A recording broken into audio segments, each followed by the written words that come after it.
ETF index mutual funds నేర్చుకుని stock మార్కెట్లో రాణించాలనుకుంటున్నారా? వెంటనే ఈ నెంబర్కి కాల్ చేయండి.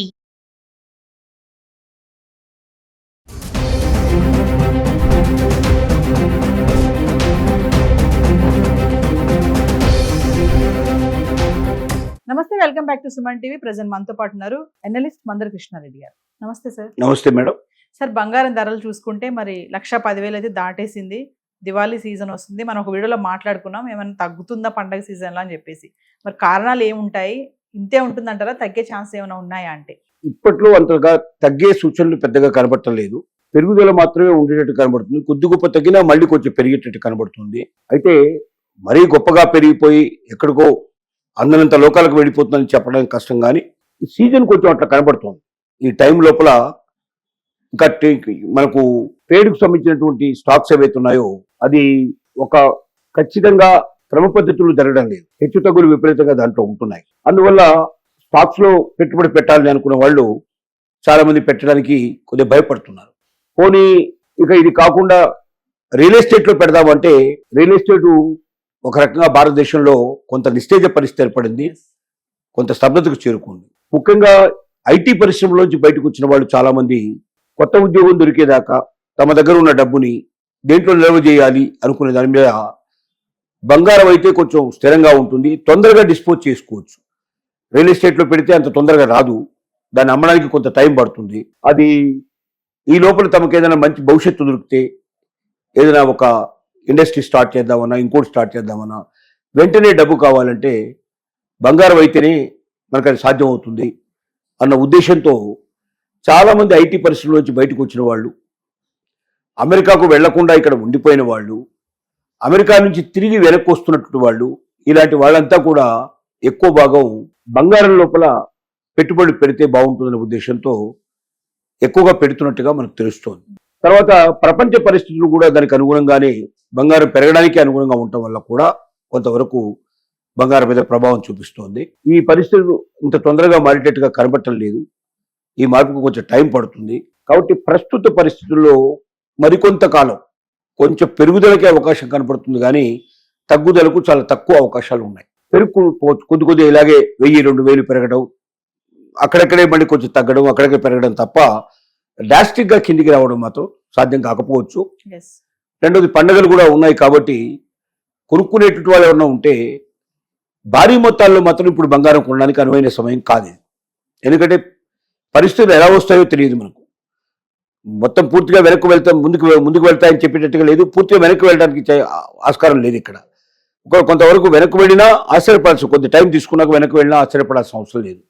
కాబట్టి ప్రపంచ పరిస్థితులు స్థిరంగా లేకపోవడం వల్ల, మార్కెట్ల ప్రభావం కొంచెం భిన్నంగా ఉండడం వల్ల ఈ హెచ్చు తరుగులు అనేవి ఎంతకాలం ఉంటుందో చెప్పడం చాలా కష్టంగా ఉన్న పరిస్థితుల్లో భారీ ఎత్తున కొనుక్కునే పరిస్థితి మాత్రం కరెక్ట్ కాదు.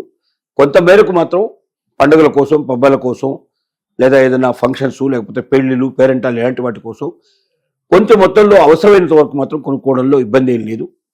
మీ దగ్గర డబ్బు ఉంటే తప్పనిసరిగా బంగారం మీద పెట్టుబడి పెట్టండి.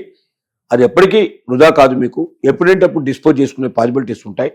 కానీ బంగారం కొనేటప్పుడు మాత్రం మొదటిసారి నుంచి మనం ప్రతిసారి చెప్పేది ఆభరణాల రూపంలో కొనకండి. ఆభరణ రూపంలో కొనడం వల్ల ఏమవుతుందంటే తరుగు పోతుంది, దాంట్లో మజూరీ పోతుంది, దాంట్లో తర్వాత దాన్ని అమ్మేటప్పుడు ఇవన్నీ మైనస్ చేసి అమ్మాల్సి వస్తుంది. మీకు సరైన రేటు రాదు, మీరు కోరుకున్నంత రేటు రాదు మరి దాంట్లో. కాబట్టి దాన్ని స్వచ్ఛమైన రూపం లోపల బార్ కడ్డీల రూపంలో కానీ, లేకపోతే దాన్ని మీరు ఏదైనా నాణ్యాల రూపంలో కానీ, బిస్కెట్ల రూపంలో కానీ ఇలాంటివి కొనుక్కున్నట్టయితే అది మీకు దాంట్లో 1% కూడా తరుగుపోదు, పెట్టిన డబ్బంతా కూడా పర్ఫెక్ట్గా వస్తుంది. లేదంటే బాండ్స్ రూపం లోపలైనా పెట్టుబడి పెడితే అది కూడా మీకు ఎక్కడ తరుగు రాకుండా మీరు పెట్టిన పెట్టుబడికి పెరిగే అవకాశమే తప్ప తగ్గే అవకాశం ఉండదు.